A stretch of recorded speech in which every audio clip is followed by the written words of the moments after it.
खालिद बताइएगा, जो पाकिस्तान ने गुज़श्ता 2-3 दिन से ये पाबंदी लगाई है कि जो भी पाकिस्तान आना चाहता है स्पेन से, या जो दूसरी कैटेगरी की उन्होंने लिस्ट दी है, बी कैटेगरी की, उन ममालिक में रहने वाले लोगों के लिए कोरोना नेगेटिव पीसीआर टेस्ट की जो है ना नेगेटिव की वो पाबंदी लगाई है।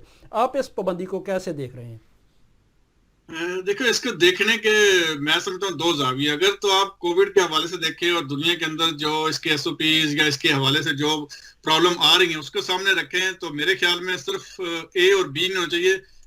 हो सकता है इंटरनेशनल जो है वो तमाम लोगों पर इस चीज की पाबंदी लगा दी जाए कि वो टेस्ट करवा कर आए, क्योंकि ये दिन ब दिन बढ़ता जा रहा है और सेकंड लेयर ने पूरी दुनिया को मुतासर किया हुआ है।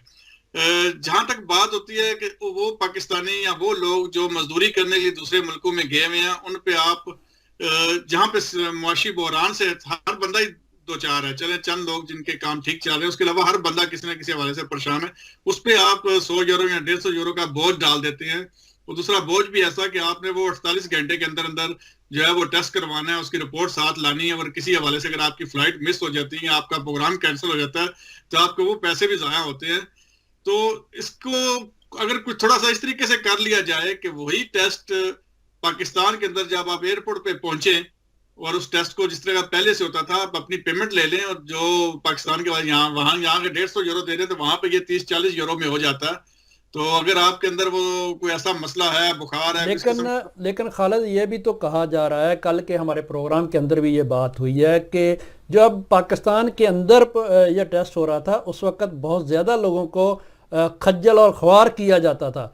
तो वो खज्जल ख्वारी से बचने के लिए भी तो कोई तरीकाकार होना चाहिए। आप यूरोप में घूमते हैं, इंग्लैंड आते हैं, स्पेन आते हैं, मैं दूसरे ममालिक के अंदर जाता हूँ, तो यहाँ पर सर्कल चल रहा है लेकिन किसी किस्म का टेस्ट नहीं है। लेकिन टेस्ट के ना होने पर उन्होंने एक फॉर्म रखा हुआ है, वो फिल करवाते हैं और आपको करंटीन के हवाले से या दूसरे चीज़ों के हवाले से सारी मालूमात आपसे लेते हैं। तो ये तरीकाकार नहीं चल सकता? कोई लाजमी नहीं है कि एक बंदे के अंदर कोरोना की अलामात नहीं है और वो टेस्ट के लिए 150 यूरो तक खर्चा कर दे। बस यही चीज है ना, इसलिए ये समझ नहीं आ रही कि बहुत से मुल्क ऐसे हैं जो ये डिसीजन ले रहे हैं। इसमें अरब कंट्रीज हैं, पाकिस्तान है, अफ्रीका की कुछ कंट्रीज हैं। हालांकि जिन जिन लोगों के पास वसाइल मौजूद हैं, आप यूरोपियन मुल्कों की बात कर लें, जिनके पास वसाइल मौजूद हैं, जो करा सकते हैं और यहाँ पर फ्री भी हो रहे हैं, वहां पर ये पाबंदी नहीं। तो पाकिस्तान के अंदर पाबंदी समझ नहीं आ रही ना, क्यों लगाई जा रही है अगर तो। और दूसरी ये कि पाकिस्तान के अंदर कोरोना किसी हद तक कंट्रोल हो चुका है। शायद उसकी वजह यही रही हो कि पाकिस्तान के अंदर कोरोना कंट्रोल हो चुका है, क्योंकि ये पहले भी यूरोपियन कंट्री से वहां पर पहुंचा था। तो ये सा ना हो कि दोबारा वो जो सेकंड लहर यूरोप के अंदर आ रही है उसका फिर पाकिस्तान की तरफ रुख हो जाए। अगर तो पाकिस्तान, वैसे मैंने बात की कि पाकिस्तान के अंदर टेस्ट लिया जाए, तो आपको पता है कि पाकिस्तान के अंदर भी ये काम हुआ है कि लोगों को 2-2 दिन होटल में रखा, 3-3 दिन होटल में रखा, वहां पैसे भी लिए गए और आपकी वो जान अलग भी, से एक बिजनेस शुरू हो जाता है। वो बिजनेस शुरू हो गया।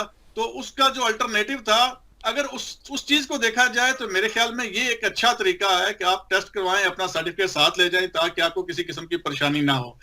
बात वही आ जाती है कि मुआशी बहरान को देखते हुए थोड़ा सा इस पे प्रॉब्लम ये आ रही है कि यहाँ पे क्योंकि टेस्ट जो है फ्री नहीं होता, फ्री जो टेस्ट गवर्नमेंट करती है उसका सर्टिफिकेट नहीं आपको मिलता, वो टाइम लग जाता है।